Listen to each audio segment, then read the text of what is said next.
जब बात car brands की आ जाए इंडिया में बतेरे कार मैन्युफैक्चर हैं, टोयोटा, टाटा, महिंद्रा, मारुति।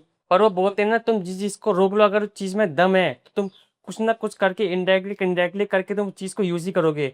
वही यार एक कार ब्रांड का या एक देश का भी बोल सकते हैं, जो हम इनडायरेक्टली हम यूज़ करते हैं, जिसको हमने बैन कर दिया है, पर इनडायरेक्टली हम उस चीज़ को यूज़ करते हैं।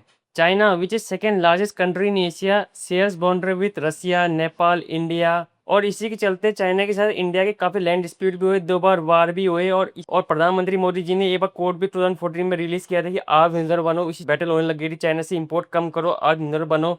तो 2014 के बाद आज 12 साल हो गए इंडिया को आत्मनिर्भर बनने के लिए। क्या इंडिया इतना आत्मनिर्भर हो गया कि चाइना से डिफीट कर सकता है? देखो, ऑटोमोबाइल इंडस्ट्री का तो पता नहीं, पर टेक्सटाइल इंडस्ट्री और फूड एक्सपोर्ट में इंडिया काफी आगे बढ़ चुका है। पर बात ऑटोमोबाइल इंडस्ट्री हो, रिन्यूएबल एनर्जी की हो, सेमीकंडक्टर चिप्स की हो, बैटरीज की हो, इंडिया अभी भी फुली चाइना पे रिलायबल है। और मुझे लगता है नहीं कि आने वाले 10 साल में भी इंडिया चाइना से रिलायबल, क्योंकि उनकी टेक्नोलॉजीज आर लीड भाई, वो अच्छा काम कर रहे हैं। उनके car brands like BYD, cherry. चलो चेरी ब्रांड को एक बार साइड भी कर लेते हैं, पर BYD जो उनका मेन ब्रांड है चाइना का, उनका जो मेन ब्रांड है, जो वर्ल्ड लार्जेस्ट ईवी मैन्युफैक्चर बन चुका है, हम उसको कम्पीट करने की सोच रहे हैं। BYD, बिल्ड योर ड्रीम्स, आप लोगों को पता ही है, इंडिया के वो इंडिया में कार सेल करते हैं। अप्रैल में उनकी टोटल सेल्स इंडिया में 500 हुई थी। 500 कार सेल्स के मामले में काफ़ी छोटा नंबर लग रहा है, पर जो कार ब्रांड इंडिया में कोई बिना मोटिव को बिना कोई सेंस के सेल कर रहा है, वो भी 500 आराम सेल कर दे रहा है, जबकि उसमें 100% टैक्स लग रहा है। जो गाड़ी चाइना में 30 लाख की बिक रही है, लोग उसको 60-60 लाख में इंडिया में 1-1 करोड़ में इंडिया में खरीद रहे हैं। BYD क्या चीज़ है, इंडियन गवर्नमेंट को ही पता है, तभी इंडियन गवर्नमेंट ने BYD एक और भी कार चाइनीज ब्रांड को बैन करा, क्योंकि उनको पता है कि ये लोग कितने कैपेबल है कि अगर इंडियन मार्केट में इनकी एंट्री हो जाती है तो इंडियन ऑटो मैन्युफैक्चर बिल्कुल निठल बन जाएंगे, मतलब बिल्कुल ठप पड़ जाएंगे, 90% इनकी सेल्स खा जाएंगे। जितने भी electronics item, semiconductor, battery, renewable solar power वाली जितनी भी इंडिया में चीज़ें बनती है, जो सारी ठप पड़ जाएंगी अगर BYD ऐसी कंपनी इंडिया में अपना प्लांट सेटअप कर देती है। तो अब इंडिया में जितनी पब्लिक ईवी बस सर्विसेज है, चाहे दिल्ली में हो, यूपी में ले लो, और भी महाराष्ट्र में जितनी भी देख लो, उनके सारे ठेका ओलेक्ट्रा एक कंपनी बसे वो बनाती है। अब आप लोगों को लगता है ओलेक्ट्रा अपनी खुद बैटरी बनाती है? वो भी BYD से इम्पोर्ट करती है। तो आप समझ सकते हो कितना, मतलब इतना कंट्रीब्यूशन है कि वो लोग अपना खुद ही असेंबल करके खुद ही बनाते हैं और अपना ठप्पा लगा देते हैं हम बना रहे हैं, पर एट द एंड उसमें जो मेन चीज़ बैटरी है वो भी BYD की है उसमें। अब ये एक और चीज़ है, इंडिया में जितने भी कार मैन्युफैक्चर है, मैक्सिमम टाटा को छोड़ के मारुति ले लो, टोयोटा ले लो, क्या है, महिंद्रा ले लो, उनकी जो BE6 है, टोयोटा की जो नई आने वाली है, मारुति की जो नई इलेक्ट्रिक कार आई, जो पहली फर्स्ट कार है, उस सब में BYD की बैटरी है। और जो महिंद्रा की जो इंडिया की फास्टेस्ट इलेक्ट्रिक ईवी है, BE6, उसमें भी महिंद्रा की BYD की बैटरी है। तो आप समझ सकते हो कि BYD का इंडायरेक्टली कितना अच्छा कंट्रीब्यूशन है इंडिया के सेक्टर में। वो तो गवर्नमेंट रोक दी है BYD को किसी न किसी कारण इंडिया में पूरा फैल ना पाए, जबकि वो अच्छा खासा फैल चुकी है, हर जगह उनका कंट्रीब्यूशन है। माल अच्छा है तो हर चीज़, हर लोग, हर कंपनी उनको यूज़ करना चाह रही है। चलो एक बार ऑटोमोबाइल इंडस्ट्री को भी साइड कर लेते हैं। चाइना का ये ब्रांड पे इंडिया इतना ज़्यादा निर्भर हो चुका है, जो इंडिया का जो सबसे ग्रोइंग सेक्टर है, जो जो ग्रोइंग इंडस्ट्री, रिन्यूएबल इंडस्ट्री, जहाँ सोलर पावर बनते हैं, उसकी जो बैटरी वो भी हम BYD, उसकी जो बैटरी वो भी BYD की है। आप लोगों को पता नहीं, मतलब मैक्सिमम बैटरी उनकी BYD की है। और जो पहले इंडस्ट्री या कमर्शियल स्पेस में लीप एसिड की बैटरी यूज़ की जाती थी, उसको भी हटा के अब लिथियम आयन की बैटरी यूज़ करने चल लग गए हैं, जो कि BYD ऑलमोस्ट वही सोर्स करती है। आप लोगों को क्या बोलो, बार बार BYD BYD, मतलब वही BYD बनाती है। और other than electronics, mobile market में ही BYD का अच्छा खासा है, मोबाइल बैटरी से लेके हर चीज़ की बैटरी, सब कुछ BYD भाई। अब सिंपल मैंने इस कंपनी के 10 में से 4 काम बताए जो कि इंडिया में परफॉर्म करते हैं इनडायरेक्टली। डायरेक्टली तो भी कुछ परफॉर्म कर नहीं रहे हैं, सिर्फ इनडायरेक्टली भी इतना अच्छा अच्छा खासा परफॉर्म कर रहे हैं। कार ब्रांड तो ये बाद में बने, और रिसेंटली आप लोगों को बताऊं तो BYD अभी क्रूज लाइन इंडस्ट्री में भी अपना कदम रख चुकी है। उन्होंने अपने 7 नए शिप्स इंट्रोड्यूस करे। अब आप लोग सोच रहे हो कि BYD जो ईवी बनाती है, मतलब बैटरी बनाती है, वो क्रूज में क्यों एंटर कर रही है?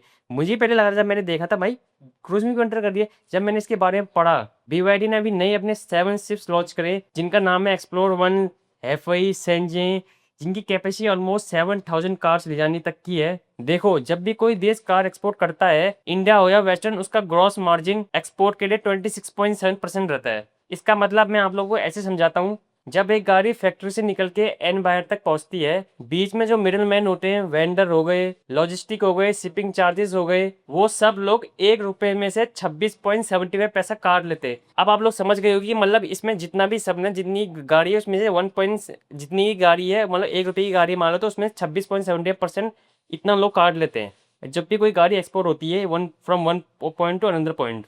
और BYD केस में ये नंबर सिर्फ 9.4% है। अब BYD केस में ये नंबर 9.4% क्यों है? इसी चीज़ के लिए, क्रूज इंडस्ट्री के लिए। और ये चीज़ आप लोगों को मेन स्ट्रीम में या कोई लोग इतना इसलिए नहीं बताते क्योंकि इतना कोई जिक्र भी नहीं करता, और ना ही कोई ऑटोमोबाइल इंडस्ट्री इतना इतना फोकस करती है चीज़ में। अगर मैं आप लोगों को ये चीज़ डिकोड करके बताऊं कि ये चीज़ इतनी बड़ी क्यों है, BYD ने $700 मिलियन इन क्रूज शिप्स में क्यों इन्वेस्ट करे। मारुति सुजुकी अपना 40 to 50% कार मैक्सिको एक्सपोर्ट करती है। कार फैक्ट्री से निकलती है, शिप में लोड होती है, मैक्सिको रीच करती है। वहाँ से जब गाड़ी शिप में लोड होती है, जो जो शिप कंपनीज हैं वो थर्ड पार्टी कंपनीज हैं, उनकी मारुति या किसी की खुद की कंपनीज तो है नहीं, थर्ड पार्टीज कंपनीज हैं। और इंडिया के पास बड़े बड़े कार मैन्युफैक्चर हैं, टाटा महिंद्रा, मारुति जो सबसे बड़ा कार मैन्युफैक्चर का एक्सपोर्टर है, उसके पास खुद के खुद जहाज नहीं है। इंडिया खुद थर्ड पार्टी कंपनी रिलाय करती है। और आप लोग को पता होगा थर्ड पार्टी कंपनी का जो कमीशन है कितना ज़्यादा है, मतलब अच्छा खासा कमीशन रेट पे मतलब वो लोग चार्ज करते हैं। मतलब वही आप लोग पता है 26.75% का जो कमीशन रेट है, ऑलमोस्ट गाड़ी का 1/4 कमीशन प्राइस का वो लोग खुद ही चार्ज कर लेते हैं। और ये जितनी भी बड़ी कंपनीज है ये रेट अपना खुद सेट करती हैं, अपने डिमांड और सप्लाई और अपने फ्यूल प्राइसेस के हिसाब से अपने रेट खुद सेट करती हैं। और इसमें इंडियन कार मैन्युफैक्चर कंपनी कुछ कर भी नहीं सकते, भाव तोल भी नहीं कर सकते कि बोल नहीं सकते कि तूने रेट बढ़ा दिया तो मैं तो दूंगा नहीं, ऐसा भी नहीं हो सकता। क्योंकि ये जो कार लिमिटेड कंपनीज हैं ये बिल्कुल लिमिटेड सी हैं, क्योंकि इन्हीं के पास ही एक्सेस है इतना। क्योंकि इतनी जो जिसमें ये कार लोड होते जाती है उसमें अच्छा खासा स्पेस ही होता है, और मतलब प्रॉपर सिक्योरिटी चाहिए होती है। कार कहीं से दाएं बाएं हिल गई तो हर किसी के पास इतना इतना वो नहीं होता। तो ये लोग इनके मोनोपोली रहती है, ये अपने हिसाब से रेट खुद सेट करते हैं लोग। और एक चीज़ आप लोगों को ये भी बता दो कि इंडिया की पोजीशन एक्सपोर्ट में काफ़ी अच्छी है। फोर्थ लार्जेस्ट कार मैन्युफैक्चर है मारुति, जो कि इंडिया से एक्सपोर्ट करके, इंडिया में कार बना के इंडिया से एक्सपोर्ट करके अच्छा खासा मुनाफा पाता है, और अच्छा खासा इंडिया में एक्सपोर्ट ग्रोथ की मेंटेन करा रहता है। ऊपर उसके नीचे टाटा और महिंद्रा आते हैं जो कि अपनी गाड़ी अच्छी खासी एक्सपोर्ट कर लेते हैं आज के टाइम पे। अब बात आती है कि BYD कैसे अफेक्ट करेगा मारुति सुजुकी या टाटा महिंद्रा को जब एक्सपोर्ट के मामले में आता है। जब मैंने आपको शुरू में बताया कि जो 26.75 नंबर इंडियन कार एक्सपोर्टर का है और BYD का सिर्फ 9.5 है, ये सबसे बड़ा गेम करता है। जो 26.5 नंबर है, जो नंबर है, जब जब कोई भी सेम गाड़ी एक ही जगह से एक्सपोर्ट हो रही है, मान लो जैसे BYD की गाड़ी भी इंडिया से एक्सपोर्ट हो रही है और मारुति की गाड़ी भी इंडिया से एक्सपोर्ट हो रही है, पर फर्क इतना ही है कि BYD अपनी क्रूज से एक्सपोर्ट कर रहा है। जो डिफरेंस पहले ही आ जाता है जब गाड़ी बन रही है, मैन्युफैक्चर हो रही है, फीचर्स लोडेड है कि नहीं है, कौन सा बेस मॉडल है, उससे पहले ही गाड़ी का सबसे बड़ा डिफरेंस आता है, उसकी प्राइस में डिफरेंस आ जाता है। वो है 9.5 पैसे का, मतलब गाड़ी बनने से पहले ही सबसे कार प्राइस में डिफरेंस आ जाता है। जैसे कि मतलब क्योंकि प्राइस है, जो फीचर्स तो सब दूर की बात है। जैसे मारुति की अपनी स्विफ्ट बना रही है, BYD अपनी गाड़ी बना रही है, उससे बनने जो इनका फाइनल प्राइस है उसमें जो कौन से फीचर्स डालोगे, एडास डालोगे नहीं डालो, उससे पहले सबसे बड़ा डिफरेंस प्राइस में यही आ जाएगा कि इसकी BYD को 9.5% का टैक्स देना पड़ रहा है, और मारुति सुजुकी को 26.75% का टैक्स देना पड़ रहा है। सबसे बड़ा गेम चेंज ही हो जाता है। और ऊपर से इसके बाद जो गेम चेंज होता है, मारुति का सबसे ज़्यादा मेजर एक्सपोर्ट होता है मैक्सिको में। अपने 40 to 50% गाड़ियाँ, मतलब 60 to 70,000 गाड़ियाँ वो लोग वहाँ एक्सपोर्ट करते हैं। उनकी स्विफ्ट हो गई, डिज़ायर हो गई, बलिनो हो गई, सारी गाड़ियाँ उनकी वहीं एक्सपोर्ट होती हैं। तो जब वहाँ गाड़ी लैंड होगी तो उनकी प्राइस ऑलमोस्ट भाई रहेंगे। इसी मामले में BYD की गाड़ी सस्ती होंगी उनकी वहाँ मार्केट में। तो आदमी जब एक बेटर क्वालिटी प्रोडक्ट मिलेगा आदमी को सस्ते प्राइस में, तो आदमी वही चूज नहीं करेगा।